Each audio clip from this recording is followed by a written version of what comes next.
তেল এবং রোদে দেওয়ার ঝামেলা ছাড়া আচার বানাতে চাচ্ছেন, আজকের ভিডিওটি তাদের জন্যই। সম্পূর্ণ ভিডিওটি দেখার অনুরোধ রইল। হাই এভরিওয়ান, আসসালামু আলাইকুম। আই হোপ আপনারা সবাই ভালো আছেন। আলহামদুলিল্লাহ, আমিও ভালো আছি।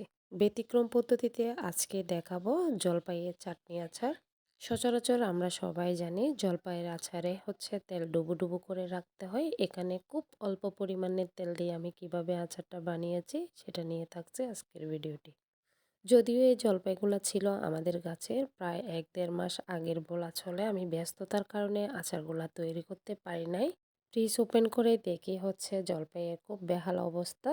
তারপরও নষ্টগুলা বেছে নিয়ে নিয়েছি। তারপর হচ্ছে যেগুলা ভালো আছে এগুলা নিয়ে আমি হচ্ছে ভালো করে ওয়াশ করে নিচ্ছি। খুব বেশি ভালো করে ওয়াশ করে নেওয়ার পর এখানে হচ্ছে চুলায় বসিয়ে দিয়েছি, একটু হলুদ আর একটু লবণ দিয়ে আমি সিদ্ধ করে নিয়েছি। আমার সিদ্ধ করতে বেশি সময় লাগেনি, কারণ হচ্ছে এগুলো একদম পেকে টইটম্বুর হয়ে গিয়েছে যেহেতু অনেক আগের। আমি তারপর বিচিগুলা আলাদা করে নিয়েছি। আপনি চাইলে হাত দিয়েও করতে পারেন, চাইলে অন্য কিছুর সাহায্যও করতে পারেন। এবার হচ্ছে ব্লেন্ডার করে নিয়েছি। যেহেতু আচারটা টক ঝাল মিষ্টি হবে, তাই জন্যে আমি এদিকে হচ্ছে গুড় নিয়ে নিয়েছি। সামান্য পরিমাণে এখানে তেল দিয়ে দিয়েছি, সরিষার তেল, দেখেই হয়তো বুঝতে পারছেন।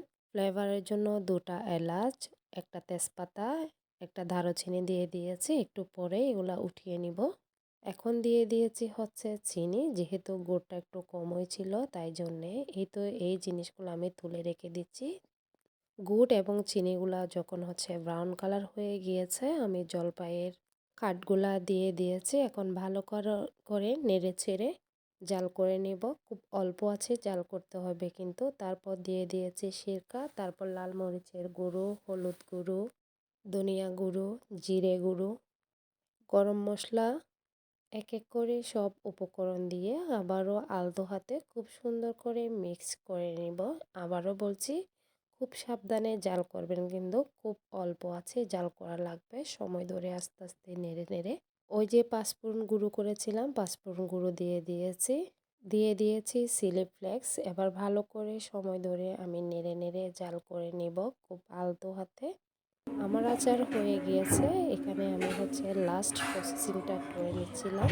অন্য পাশে আচারগুলো একটু ঠান্ডা হওয়ার জন্য দিয়ে দিয়েছি। আমি কী নিয়েছি সেটাও আপনারা দেখছিলেন। এগুলা মিক্স করে নিয়েছি। দেন হচ্ছে একটি এয়ারটাইট কন্টেনারে আমি আচারগুলা নিয়ে এর উপরে এগুলা ছিটিয়ে দিয়েছি। যারা খান নাই একবার খেয়ে দেখবেন, এত পরিমাণে মজা হয়েছে, সবাই প্রশংসা